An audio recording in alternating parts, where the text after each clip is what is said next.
सिर्फ एक मजाक करा जाता है। मैं खुद गाजियाबाद में रहता हूँ।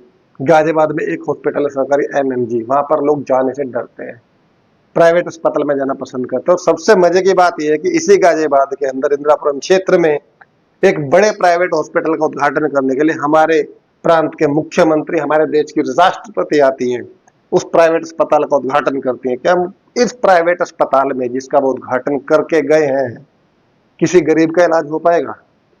किसी भी बड़े प्राइवेट अस्पताल में गरीब की एंट्री तक नहीं हो सकती, क्योंकि वो पहले पूछते हैं कि भाई इतना बिल है, कितना जमा करा रहे हो।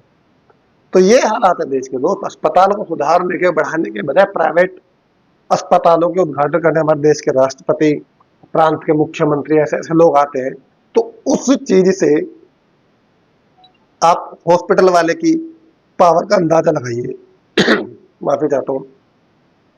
क्या अगर वो किसी के साथ जुल्म करेगा, किसी के साथ गलत करेगा, किसी के साथ ज्यादती करेगा, तो किसी साधारण इंसान की हिम्मत होगी कि उस अस्पताल के खिलाफ आवाज उठा सके?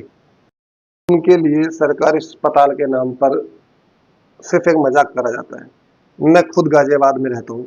गाजियाबाद में एक हॉस्पिटल है सरकारी एमएमजी, वहां पर लोग जाने से डरते हैं, प्राइवेट अस्पताल में जाना पसंद करते हैं। और सबसे मजे की बात यह है कि इसी गाजियाबाद के अंदर इंदिरापुरम क्षेत्र में एक बड़े प्राइवेट हॉस्पिटल का उद्घाटन करने के लिए हमारे प्रांत के मुख्यमंत्री, हमारे देश की राष्ट्रपति आती हैं, उस प्राइवेट अस्पताल का उद्घाटन करती हैं। क्या इस प्राइवेट अस्पताल में जिसका वो उद्घाटन करके गए हैं, किसी गरीब का इलाज हो पाएगा?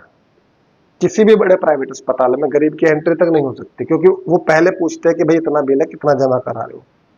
तो ये हालात है देश के दोस्त। अस्पतालों को सुधारने के, बढ़ाने के बजाय प्राइवेट अस्पतालों के उद्घाटन करने हमारे देश के राष्ट्रपति, प्रांत के मुख्यमंत्री, ऐसे ऐसे लोग आते हैं। तो उस चीज से आप हॉस्पिटल वाले की पावर का अंदाजा लगाइए। माफी चाहता हूँ।